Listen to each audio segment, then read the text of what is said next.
So Seth, man, you just came back from this crazy trip to Australia, dream photography trip, dude. How was that? Oh, it was amazing. Yeah, I mean, we went out to the outback and we were looking around, seeing all kinds of dingoes.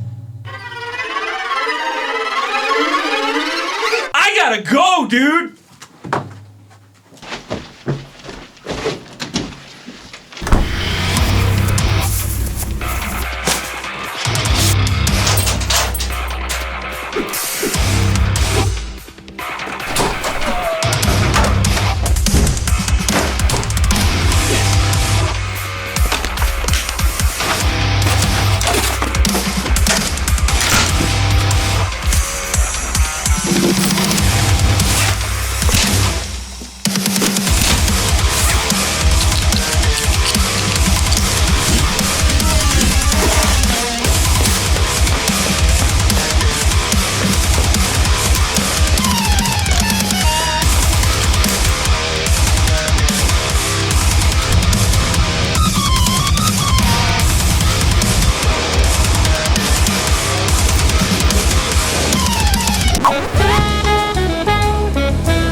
What's up? I made it in Texas.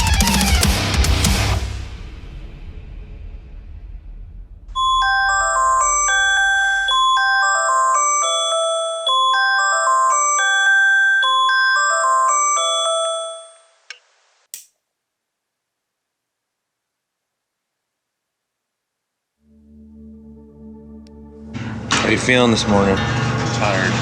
Been waiting on this day for like a year. So Let's make it happen.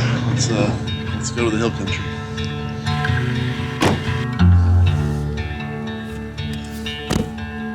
After touching down in Texas and with an early morning wake-up call, Derek and I hit the road heading west towards the Hunt Fish Podcast Summit to get after some Rio Grande turkey and record some shows with some awesome friends. So Derek here, pulled over. I had to go take a shit, and the button on my pants popped off. I had to buy a sewing kit at the gas station. At Buc-ee's. But it was a good endeavor because Buc-ee's is pretty sweet. We're headed down to, where the hell are we going? Junction, Texas. To kill stuff. Double Ranch. Damn millennials on their cell phones. Before we make it to Junction, though, we make a quick pit stop at Derek's hunting lease to see if we can stir up any turkey, to check out the lay of the land, and to pick up some last-minute gear needed for the hunt. If you've never experienced a Texas hunting camp before, it's a unique experience among unique experiences. With a diverse collection of butchering implements, a hodgepodge of cooking, camping, and hunting tools, cattle roaming in every which direction, and a plethora of semi-wild ranch animals, it's something you should check out firsthand if you ever get the opportunity. Never having experienced the Texas Hill Country before, this is a great first way to get my feet wet with what to expect in the upcoming days. This landscape is so foreign to me with wide open expanses, cedar trees, the iconic skulls of cattle and cactus everywhere, heavily in contrast to the hardwood forests I'm so familiar with in the Midwest.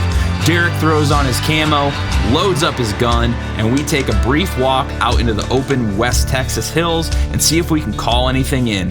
And in my vocabulary, hunting and patience go hand in hand.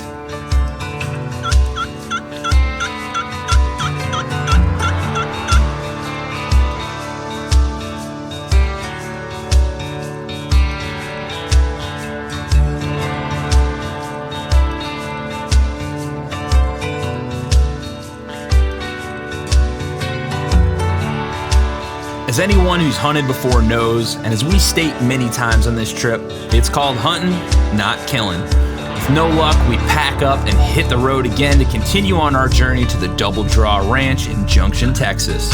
As they say, it's better to have tried and failed than to never have tried at all.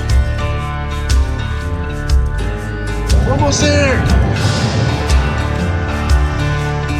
All right, I think I'm at about 15, 16 hours of travel.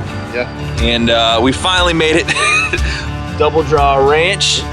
We're about to go meet the rest of the hunting. Yeah, about half the crew's here already. They beat us here. So. Yeah, and you live not that far, so we're making bad time. We're here. I'm excited. Derek, you excited? I'm super excited. I'm ready to go get in the woods. Let's do this. And record some shows. Yeah, I'm ready to hunt. As we finally make our way down the long, winding road to the Double Draw Ranch, we pull up to the lodge where we dump our gear, unload the truck, catch up with old friends, take in the scenery, pack up our backpacks and guns, and head out to the blind where Derek and I are joined by Todd Craighead, host of Outdoor Oklahoma, to begin the real hunt for the elusive Rio Grande turkey.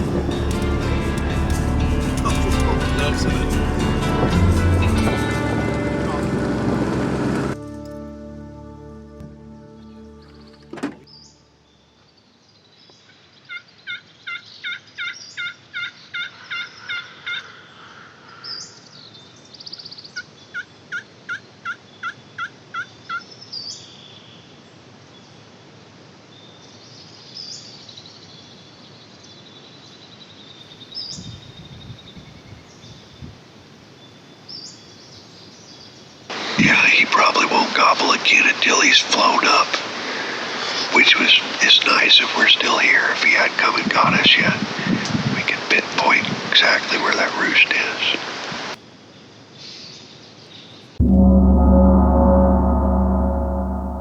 Early morning takeoff. First morning. Round 2. That's right. We're in the same place from last night, so.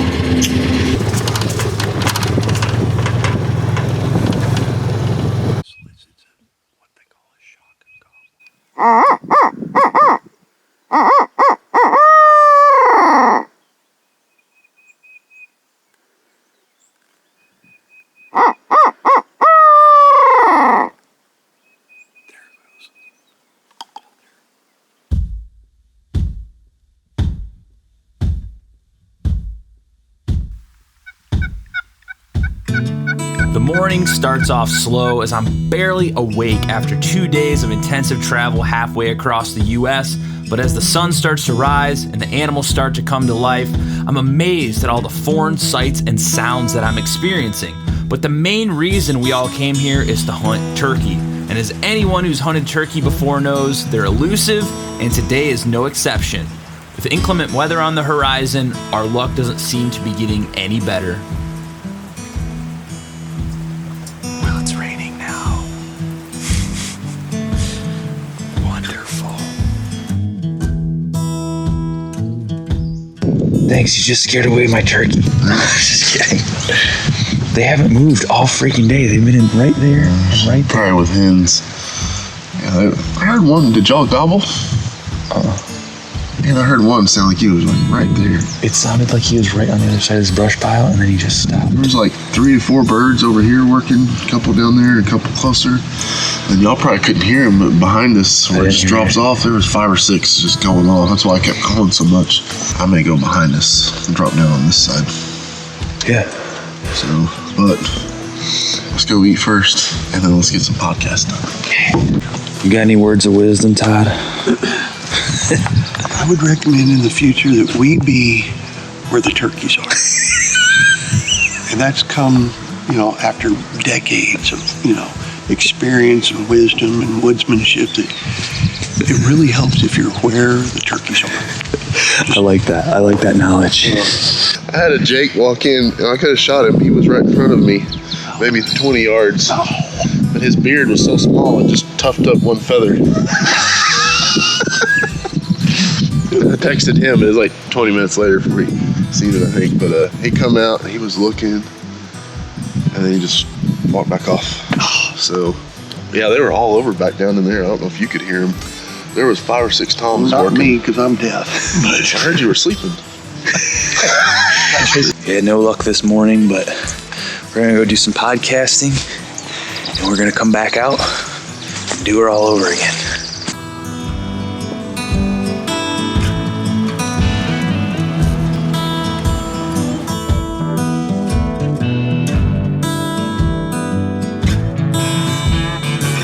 Those boosts are like 120 it's like a world record. Sure.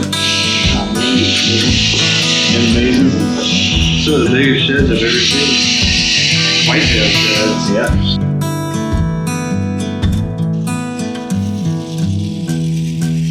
To pay for heavy metal band and get 500 people in the audience, you know, and I don't know what's happening. All right, no one doesn't Oklahoma. No, actually, yes, we have for many years been on that fringe and been referred to as the sleeper state, you know, and kind of stigmas that nobody really knows about it. However, my possibility. You know, for years, whether you believe it, this green mold growing. After a quick midday break to record some podcasts and to eat a hearty Texas breakfast, we head back out to the blind to commence the waiting game that is turkey hunting.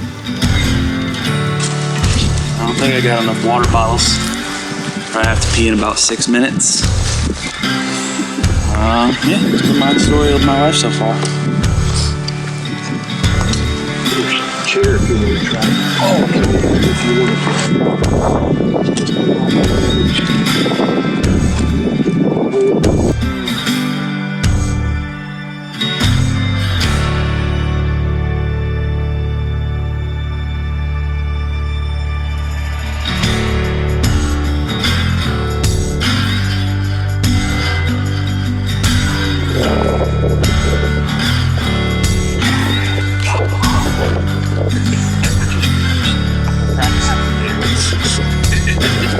We're out here, day number 2 of hunting for Rio Grande turkey.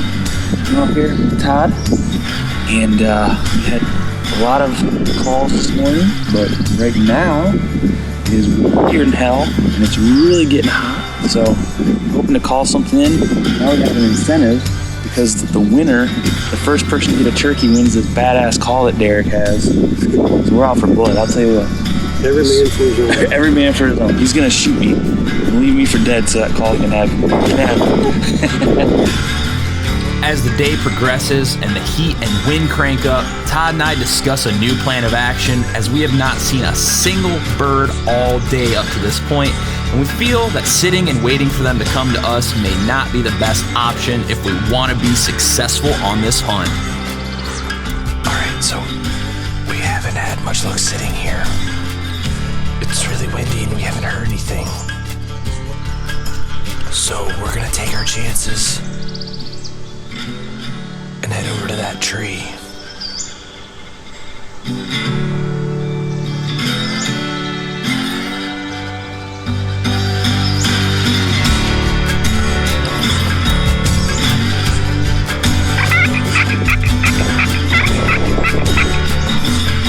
After waiting at our next spot for a while and still no action, Todd and I decide to push further into the hills to see if we can stir something up.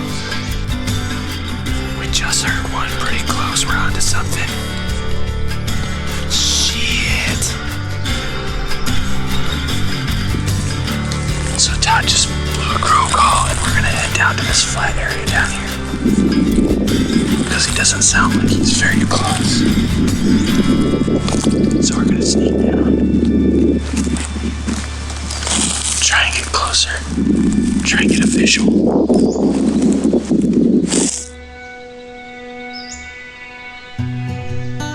As the day starts to wind down, Todd and I decide to split up to potentially increase our chances of success. Todd heads back up to an area he liked from earlier, and I stay put on the top of the hill where we heard the last call, sitting and waiting as patiently as I can. This is so frustrating.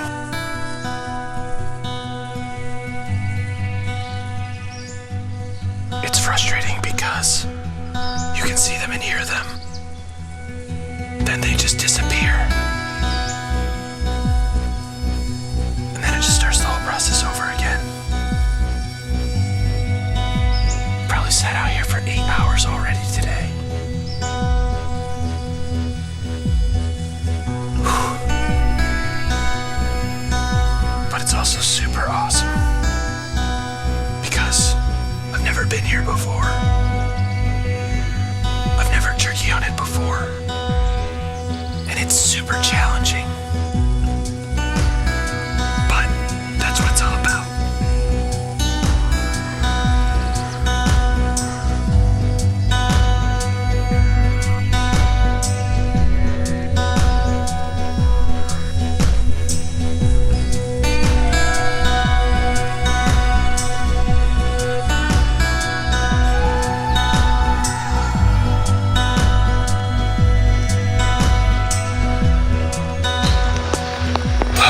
the walk of shame back to the original spot we started. That was intense. There was turkeys going everywhere.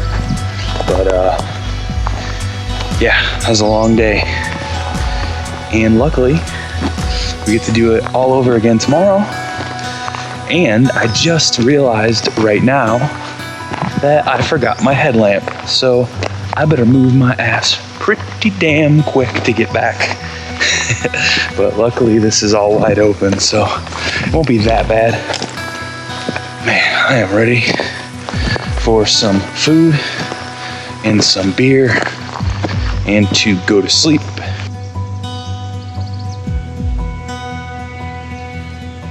Well, I just got here, but I was kind of in the middle of the crown of that hill there because I wanted to be able to hear both sides and hear when things went to roost. And sure enough, some went to roost just to the west of or down the hill from that big brush pile you were talking about. And then now we're hearing one gobble right straight down the hill here. Let's pinpoint them exactly. They're coming. I don't have to call them. There he goes. It's just so pretty. Golly. And it's flat. It's not rocky. I guarantee that's where birds are going and where we could hear them yesterday afternoon hanging up out there. And then this morning, that one that just gobbled over there forever, I'm sure he was just on that flat, strutting back and forth, waiting for us, the hens, to come meet him. I'm okay with that strategy. I think we haven't had anything that that hen came into the feeder, but that was it. I really think those are more likely spots for turkeys to end up, mid-morning.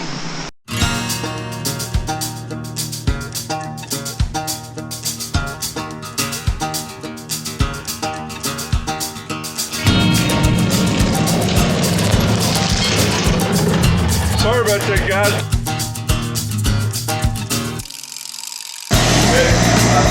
We're gonna have some crawfish. Shouldn't you be doing something? Shouldn't you be cooking? It's cooking. It's cooking. You just left us out there to die. Hard work while you were out there sitting underneath the tree sleeping. No, I was taking selfies, okay? At the end of the first full day of hard hunting, we all came together for a good old-fashioned Texas crawfish boil, where we got to know each other a little better and let loose with some hot-ass food, cold-ass beer, and a heaping helping of a good time. Being that this was my first experience with crawfish, I was pleasantly surprised, but I had to take a few pointers from Derek on how to eat them properly. Okay. This is a crawfish. Just take them, grab the tail, twist it, pop right off like that. I usually just take my thumb and kind of crack that first part. Pull that off, just like that. That's good.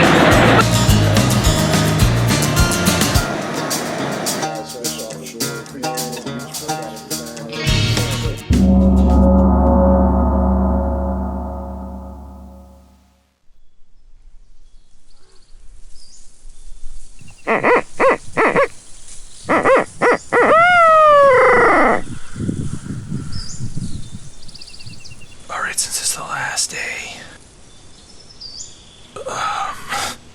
Todd and I are gonna split up. I'm going down in a valley here where I heard the turkey this morning. I'm just kind of bouncing from area to area. I'll do a couple calls. If I don't hear anything, I'll just keep moving. I'm gonna try and get a visual on him and then try and go around. Try and figure out which direction he's going in and cut him off. And then try and draw him into me. And so, see how it goes.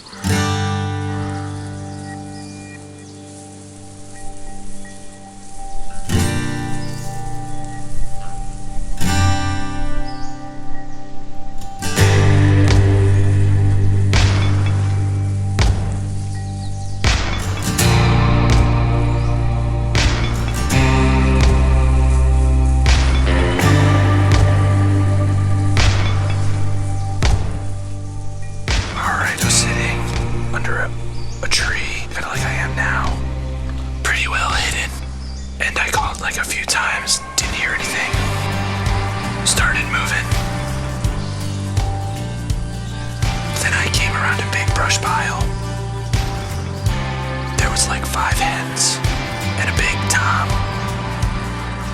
probably 50 yards away. So I scooted in close to the brush pile. I was gonna try and set up and get a shot. Gone. Like ghosts, man. Holy shit.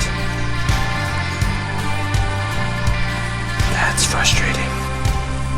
That's the first time I've seen at any reasonable distance since I've been here.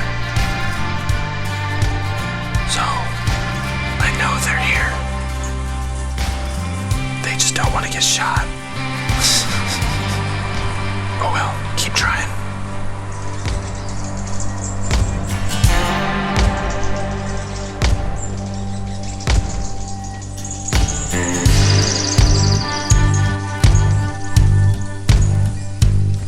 Alright, well, I've been wandering around for about an hour. Calling, stopping, waiting. I haven't heard anything.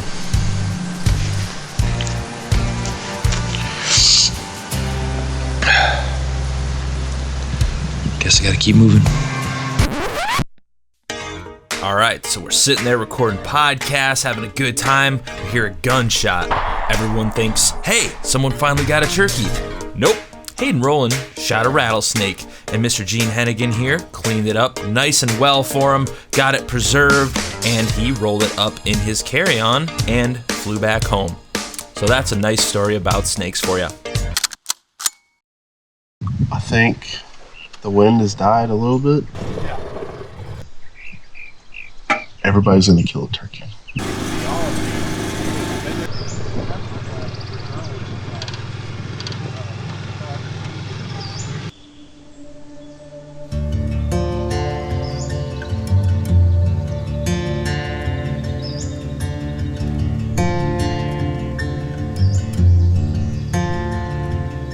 Well, I had a turkey calling. He was moving closer. And now he went quiet again, so I'm gonna sneak ahead to this brush pile in front of me. There's a clump of trees over there. I'm gonna try and sit in those and hope that something happens. Either I hear a gobble or he moves or something, because it's gone radio silent. There's only about an hour left, so it's kind of like a last-ditch effort. See what happens.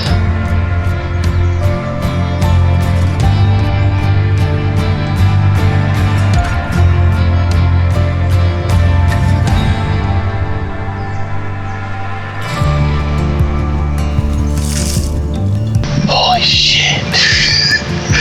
That scared the crap out of me.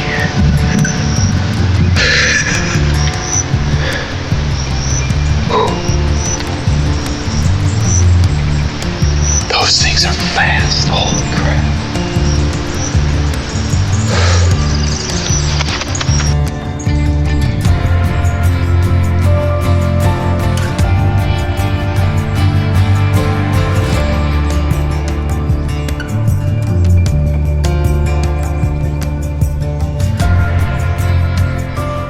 I believe that is what they call a bust. Flat bust. That's okay. I mean, I had gobbled within 50 yards of me 2 different times, and I never saw it. Never. I think it was just on the next shelf below me. Okay. But I only hit the call once. I tried a different tactic, and I was never going to call tonight. But then when he gobbled 50 yards from me, couldn't help myself. And next time he gobbled, he sounded like he was a half mile south of me. So like, I sat at this tree right here this tree behind the pile for a while, and I heard him to the left down here, and then he went radio silent for 30 minutes, and then he ended up way over there, really loud. And I spun around and just sat on my knees and basically waited. And then just fell back. So when you got way down there by me, you think that was a different bird? I'm guessing he just went like this. Or he just walked this edge. But what are you gonna do? Don't hear any gunshots from anyone else either, so. Not every hunt can be a success. We can sit around, speculate as to what went wrong, and weave our own tales of our adventure, but in the end, what really matters is that we all came together and bonded over arguably the most primal experience that any human can have, the pursuit of the wild.